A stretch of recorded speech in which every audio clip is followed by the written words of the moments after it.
મેં કીધું વિડીયો બનાવવાનો છે તો ગ્રીવ વાળ વ્યવસ્થિત કરે છે. ગ્રીવ શું ખાય છે બેટા તું? શું ખાય છે? શું ખાય છે? કાકડી કાકડી ખાય છે. આજે મસ્ત જમવાનું છે બપોરનું અમારું.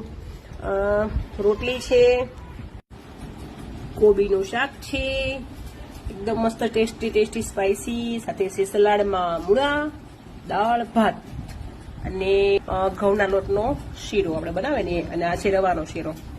એટલે આ બેનને શીરા છે, ભગવાનને ધર્યા એના માટે.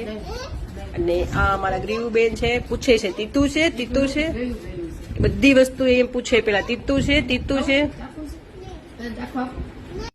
ગ્રીવ એ મીઠું છે એ ખાવું છે, એ મીઠું છે ખાવું છે ને. હા લીધું તો ખરા, થોડુંક જોઈ લેતા કેવું આવડે અમારે ને, એને પીરસવું પણ ન પડે.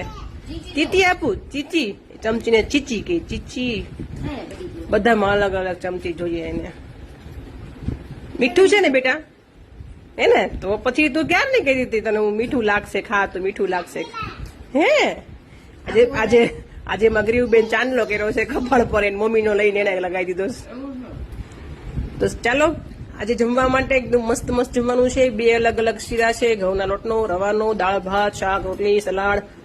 અને અમારા ગ્રીવબેન હે ને ગ્રીવબેન, અને આ છે મારા બા. તમને ખબર જ હોય એઝ યુઝ્યુઅલ હંમેશા શાક રોટલી કે ગમે ખાતા હોય, ખાતા પગમાં પાટો, હાથમાં દોરી. મમ્મી નિશાની બની ગઈ છે. અને હવે તો એકદમ પેશન્ટ જેવા લાગે છે, વાળ લગર વગર થઈ ગયા છે. પ્યોર પેશન્ટ લાગે છે, દર્દી લાગતો હોય અસલ તું. અને એક હાથમાં દોરી ને એક હાથમાં રોટલી શાક ખાવાનું, બસ આ એક નિશાની બની જવાની છે. એક પગમાં પાટો, પગ લાંબો, આ એ ખાવાની સ્ટાઇલ. અને આ અમારા ગ્રીવબેન. ચલો તો આજે જમી લઈએ, મસ્ત જમવાનું છે. તો કેવું છે? ટાટા બેટા, સીયુ કહો દીકા, સીયુ કરતો આજે થોડી મૂડમાં છો, સીયુ કરો. અરે વાહ, બસ સીયુ ત્યાં છે, આગળ વધે જ નહીં. એ તને ભાઈ બેટા?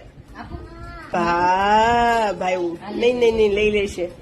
ગ્રીવ બધી વસ્તુ જાતે કરવું હોય, ઢોળ ફોડ બહુ કરે એટલે અમારા ઘરમાં, પણ કરવા દઈએ થોડુંક તો પછી સીધું એ જ લઈ લેવાનું. એ બેટા બધા લેવાનું, ચમચો અલગ હોય તો આપણે ચમચી અલગ હોય એ લેવાય. સીધું ના મૂકી દેવાય મોઢામાં અંદર. હા સીધું આ બધું હેઠું ન કરાય. હા તો હેઠું કેમ કર્યું તે? ચલો ટાટા કીધું, બધાને ટાટા કર્યો દીકા, જમી લો કે. જો ગ્રીવબેન ખાય છે ડાબા. એમ ન કરાય બેટા, લઈ લે, બસ લઈ લે. તું દાઈ છોકરી નિશાની છો તારી, તું ગાંડી નહીં બન. બસ ટાટા કરો, લઈ લે, હાથ લઈ લે. હા ચલો જમવા માટે. હે શું કે છો? બધા જમવા બોલાવે છે.